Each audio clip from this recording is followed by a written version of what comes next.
Col presidente Maurizio Giuseppucci al termine della vittoria per 3-1 del suo Cotton Club contro il COD 272, l'abbiamo sentito molto arrabbiato in una sola fase della partita, quando sul 2-1 avete un po' giochicchiato nella metà campo avversaria, perché alla fine eravate sempre lì. COD non ha mai tirato nella ripresa, ma la partita l'avete risolta alla fine a 3 dal termine.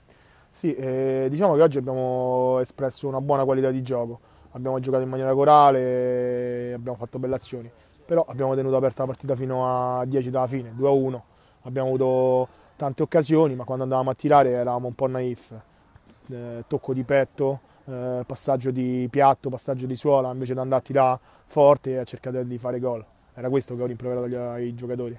Aveva tirato forte, aveva fatto gol nel primo tempo Lefebvre, subito grande intesa con Matozzo, è un attaccante che quando vede le maglie di COD 272 l'anno scorso segnò il gol contro per esempio la Venere in Bikini che vi riportò in vetta. È un attaccante che con l'assenza di altri può sentire più responsabilità sulle sue spalle e fare anche partite come quella di oggi, quindi prestazioni, immaginiamo anche, penserei la stessa cosa, molto positive. Sì, in realtà Davide anche quando non fa gol fa sempre un grande lavoro per la squadra, va su tutte le spizzate di testa, viene a aiutarci sui calci d'angolo a sfavore, quindi anche quando non fa gol è prezioso uguale. Poi se fa pure gol è tanto di guadagnato, insomma. Oggi nelle vesti di mister insieme a Piccoli abbiamo sentito rimbrottare più del solito Alessandro Zamperini, il capitano, e le sue lunghe discese diciamo in attacco. Sono cose che vanno limitate o fanno parte comunque del repertorio di un giocatore che difensivamente teme confronto forse con nessuno?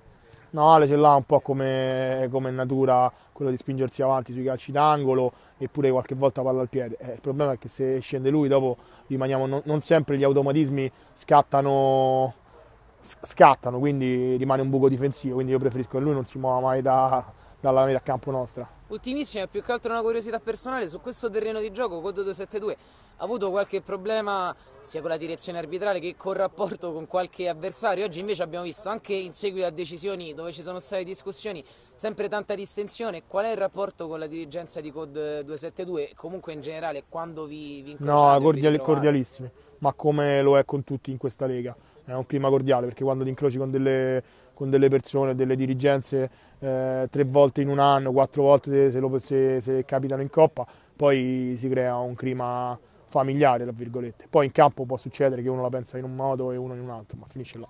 Grazie al presidente Grazie a Maurizio voi. Giuseppucci.